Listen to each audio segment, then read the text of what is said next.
Olá!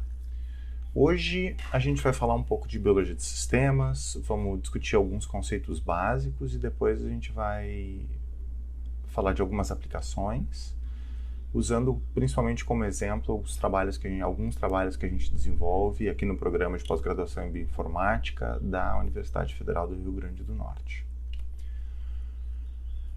Vamos dar uma olhada aqui nessa figura. O que a gente tem aqui?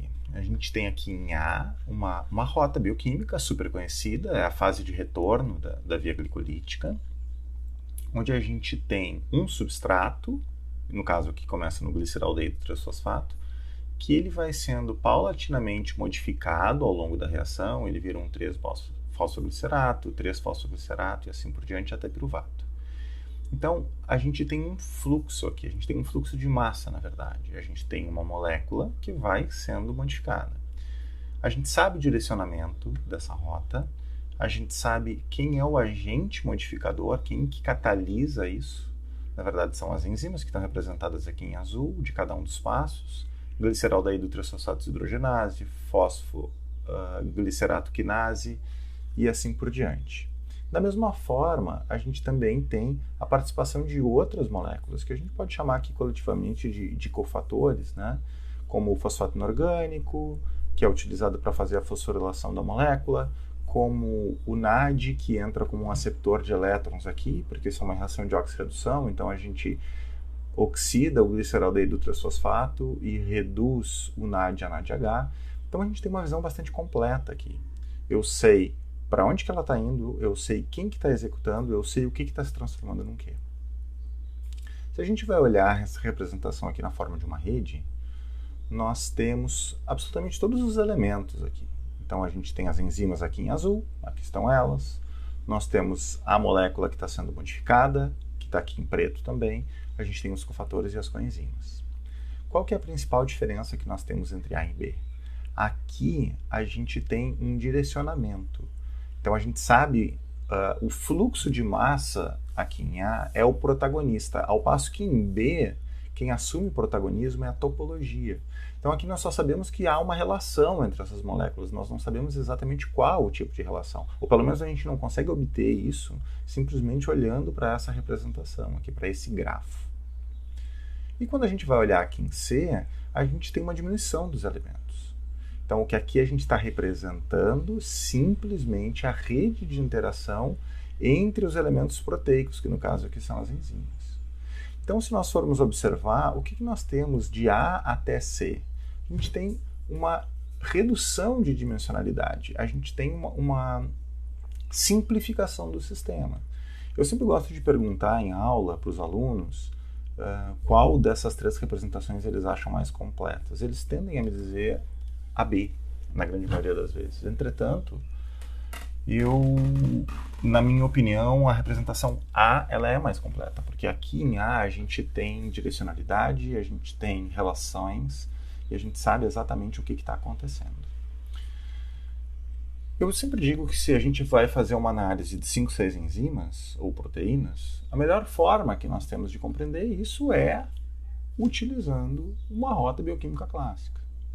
Mas quando a gente vai falar de centenas, eventualmente milhares de proteínas ou de genes, essa representação aqui, ela torna a interpretação dos resultados muito complicada.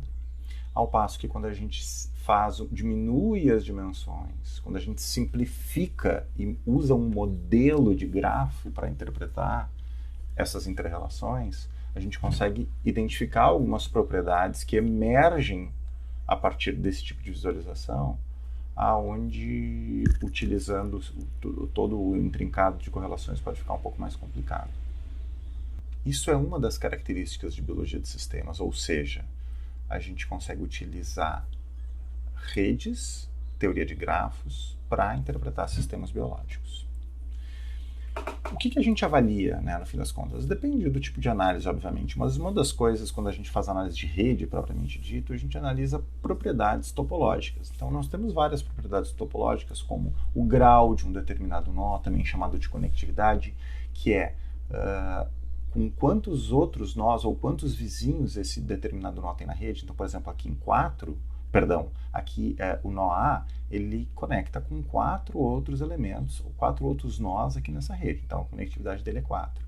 A gente tem coeficiente de clusterização, que determina basicamente o quanto um determinado nó faz parte de um cluster, ou seja, um motivo onde a gente tem absolutamente todos os elementos ligados entre si, ou quanto essas relações são um pouco mais esparsas. A gente tem a medida de assortatividade. Quando a gente tem uma rede assortativa, nós de alta conectividade tendem a se conectar com nós de alta conectividade. Quando a gente tem uma rede dessortativa, acontece o contrário. Nós de alta conectividade tendem a se conectar com nós de baixa conectividade.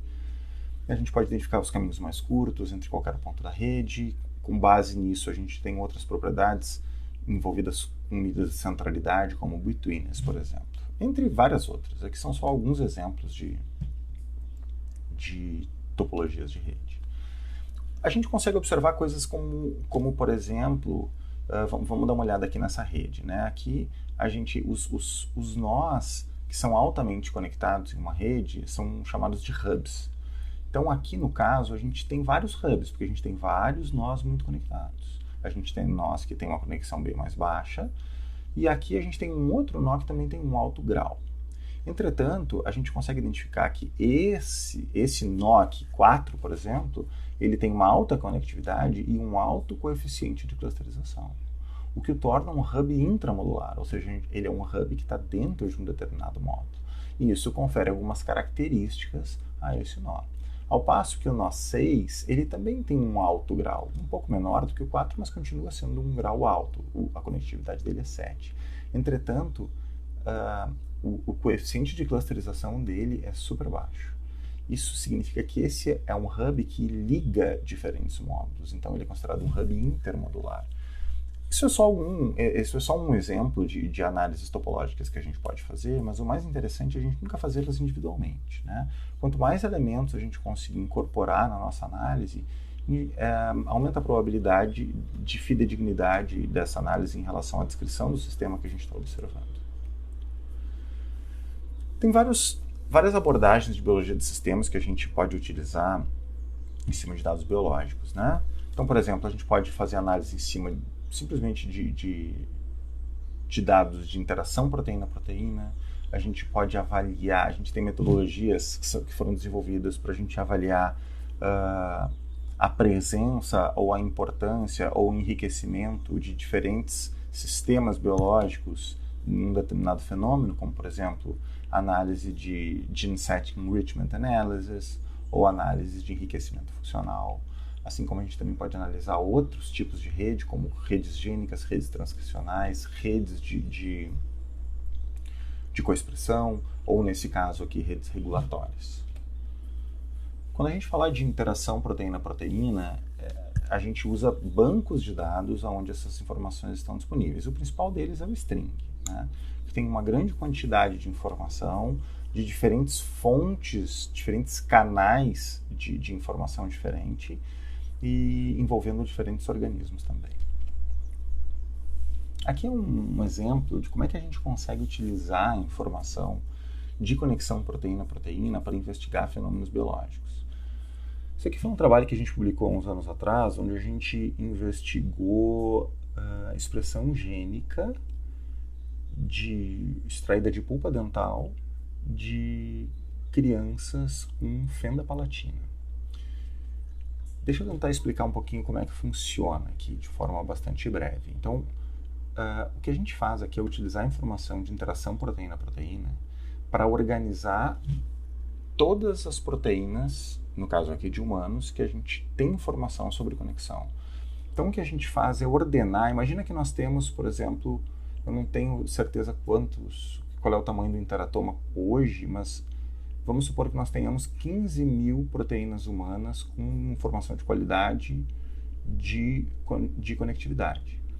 Nesse caso, a gente usa um algoritmo que ordena essas proteínas em uma linha. Então, a gente pega todas as 15.000 proteínas humanas e coloca aqui, uma depois da outra. No caso aqui, a gente tem um pouco mais de 12.000, acho que era 13, 14.000 nesse trabalho aqui. Esse ordenamento, ele é guiado pela informação de interação proteína-proteína. De modo que a gente sabe que as proteínas que estão mais próximas umas das outras, nessa organização unidimensional, elas têm maior probabilidade de interagir entre si. Isso significa que quando eu pego cada porção do meu eixo X, eu tenho uma probabilidade razoável de ter um sistema representado naquela porção. E o que a gente faz é utilizar isso como um framework para projetar dado de expressão. Então a gente projeta dado de expressão aqui no eixo Y. Aqui que vocês estão vendo essa linha pontilhada é uma linha que representa a média dos controles, e esse espectro projetado sobre essa linha pontilhada, ele representa a média dos casos, no caso aqui das crianças que têm fenda palatina.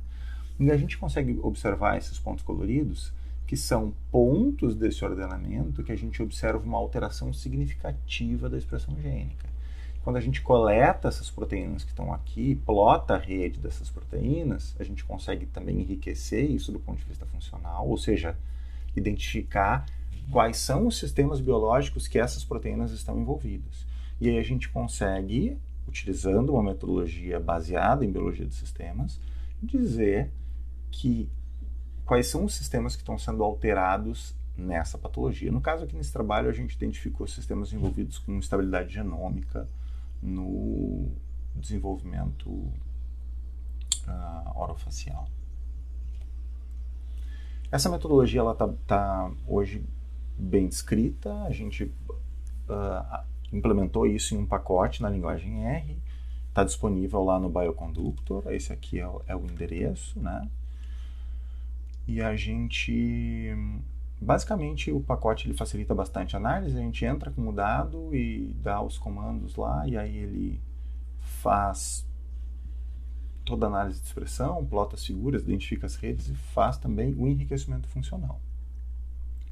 Esse pacote também, além dele estar disponível no Bioconductor, ele foi publicado na revista Bioinformatics já há uns 2 anos, mais ou menos, e está disponível gratuitamente para quem tiver interesse. Uma outra abordagem que eu quero falar um pouquinho aqui para vocês é a abordagem de redes regulatórias, né?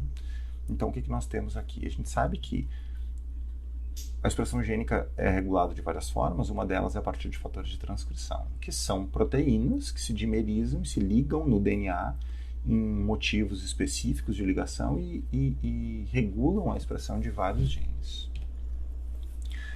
As metodologias de montagem de redes regulatórias, elas partem desse princípio e analisam matrizes de expressão, ou seja, matrizes transcricionais, para identificar quais fatores de transcrição estão relacionados com a expressão de genes específicos e quais deles são mais relevantes para um fenômeno biológico que se está investigando. Isso já está descrito, bem descrito, tem também um pacote em R para fazer esse tipo de análise. Então isso já foi utilizado para câncer de mama, para adenocarcinoma pancreático, tumores pediátricos como neuroblastoma. Eu vou falar aqui para descrever a rede regulatória e identificar os reguladores mestres de sarcoma de Ewing, que também é um tumor pediátrico, né? Então aqui estão as redes, né? Nós utilizamos 2 cortes de pacientes para inferir essas redes. Nós inferimos aqui a rede regulatória para a corte A, que envolve pacientes com sarcoma de Ewing, e a corte B. E nós identificamos aqui colorido, né, vários fatores, várias unidades regulatórias, na verdade, que foram identificadas em comum em ambas as cores. E aí a gente conseguiu filtrar esses fatores de transcrição até um número de 7 fatores de transcrição, que são o PAX7, RUNX3, ARNT2, GLI3, PBX3, CREB3L1 e MEFC2. Interessante que nós identificamos uma relação, 2 clusters desses fatores de transcrição que aparentemente atuam em conjunto. Um cluster formado por RUNX3 e PAX7, que são agonistas um do outro, então eles regulam genes em comum, e são antagonizados pelos outros 5 fatores de transcrição nesse cluster, que são agonistas entre si, e esses 2 clusters se antagonizam. a gente consegue perceber aqui a gente tem pacientes e aqui a gente tem a expressão das unidades regulatórias desses 7 fatores de transcrição em 2 cortes diferentes. Então a gente percebe que pacientes que têm PAX7 e RUNX3 com atividade aumentada, via de regra, tem atividade dos outros 5 reguladores mestres diminuída. E a recíproca é verdadeira. Pacientes onde tem atividade diminuída de PAX7 e RUNX3 tem atividade aumentada dos outros fatores de transcrição.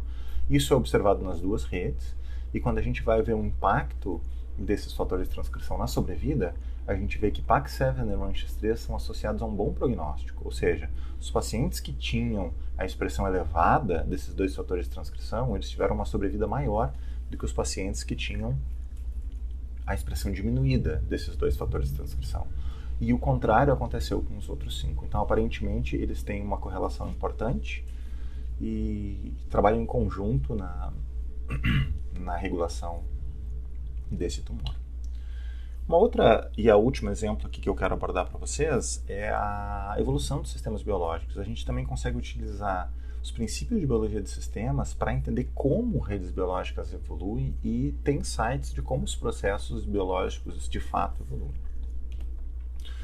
Então, essa aqui é uma rede que foi publicada já há uns anos, que envolve 180 genes envolvidos com apoptose, aqui em azul, e envolvidos com diferentes sistemas de estabilidade genômica, estabilidade cromossômica em preto, mismatch repair, NER, BER e reparo recombinacional. A pergunta que nós fizemos aqui foi a seguinte: esses 2 sistemas, eles têm uma relação bastante intrincada entre si, ou seja, a apoptose e morte celular programada, né, e os sistemas de reparo e de estabilidade genômica, eles interagem bastante entre si. Entretanto, é razoável supor que o sistema de estabilidade genômica ele é mais antigo do ponto de vista evolutivo do que a apoptose. Porque a apoptose é um sistema de morte celular programada bastante sofisticado para que a gente espere encontrar, por exemplo, em organismos unicelulares. Apesar de a gente saber que organismos unicelulares têm sistemas de morte celular programada, mas não tem esse nível de sofisticação e de regulação, por exemplo, que a gente encontra em apoptose de vertebrados.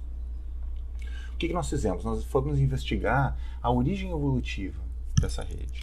Para isso, nós utilizamos grupos de ortólogos, que são grupos de genes que descendem de um mesmo gene ancestral, e aí nós avaliamos o padrão filético de cada grupo de ortólogos, onde os 180 genes da nossa rede fazia parte, e o princípio é bem simples. Então a gente identifica, por exemplo, um padrão de presença e ausência de genes ortólogos do gene que a gente tem interesse, e com isso a gente infere a raiz, o ponto mais provável de surgimento ao longo da evolução de cada uma dessas características, no caso aqui genes. O que nós encontramos nesse trabalho? Isso aqui foi o trabalho do meu doutorado, foi o meu primeiro trabalho com bioinformática. Nós encontramos que o sistema de reparo, eles são super antigos, eles datam lá da base dos eucariotos. Ao passo que o sistema de apoptose, não só eles são mais recentes, como a gente já imaginava, mas eles têm 2 episódios de surgimento. Um episódio na origem dos metazoários, onde surge boa parte da via intrínseca de apoptose, como um segundo episódio associado ao surgimento da via extrínseca de apoptose lá na origem dos vertebrados. Esse resultado eu considero ele bastante interessante, porque a gente sabe que a apoptose ela tem basicamente 2 funções principais conhecidas. Uma é o controle da ontogenia e o outro é o controle antitumoral.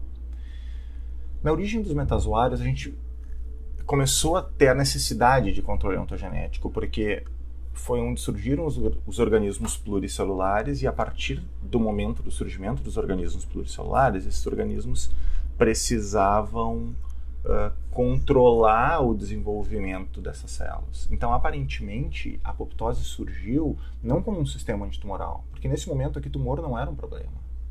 Esses organismos aqui, eles são organismos pré-mitóticos, ou seja, eles só têm mitose durante o processo de desenvolvimento. Na vida adulta, eles não têm tecidos renováveis. O surgimento da via intrínseca aqui, muito provavelmente, foi associado ao controle da ontogenia. Ao passo que na origem dos vertebrados, a partir de vertebrados, a gente começa a ter organismos pós-mitóticos, ou seja, organismos que têm tecidos renováveis ao longo da sua vida, que é o nosso caso, por exemplo. E é razoável supor que a partir desse momento, o tumor começou a ser um problema. Então o que a gente percebe é que o sistema já existia e ele foi cooptado, adaptado, na verdade, para uma outra função emergente, que era o controle tumoral. E muito provavelmente com o surgimento da via extrínseca. Essa metodologia, a gente fez uma adaptação na metodologia e implementou um pacote em R também, então isso também está disponível, que é um pacote bastante robusto, que consegue fazer análise para centenas de genes em centenas de organismos diferentes num computador pessoal, sem demandar uma capacidade muito grande. O último exemplo que eu quero falar para vocês aqui é um exemplo de um artigo que a gente publicou esse ano, onde a gente investiga a evolução da neurotransmissão. O que se sabe da neurotransmissão, né? A gente sabe que tem muitos elementos envolvidos com as vias sinápticas que eles surgiram lá no início dos eucariotos. Entretanto, a gente sabe que algum lugar entre poríferos e quinidários a gente teve o surgimento dos primeiros neurônios, dos organismos que têm músculo e dos organismos que têm tecido nervoso, né? Entretanto, o que se considerava aqui como quinidário era um grupo chamado de selenterado, que unia quinidária e quitenofora, que é um outro grupo de animais. Só que mais recentemente, a partir do sequenciamento dos quitenoforos, houve uma alteração da posição de quitenoforos na árvore evolutiva. Então, antes se acreditava que eles eram um grupo monofilético com quinidária. E hoje, as características genéticas desse grupo o colocam numa posição mais distal na árvore evolutiva, ou seja, antes mesmo, mais ancestrais do que poríferas e placozoa, sendo provavelmente um dos primeiros metazoários a aparecer. Isso colocou uma dúvida importante no processo evolutivo, porque a pergunta é: houve surgimento independente de sinapses em quitenoforos e em quinidários, ou os neurônios eles evoluíram em quitenoforos, foram perdidos pontualmente em porífera e placozoa e foram mantidos de quinidária até bilatéria.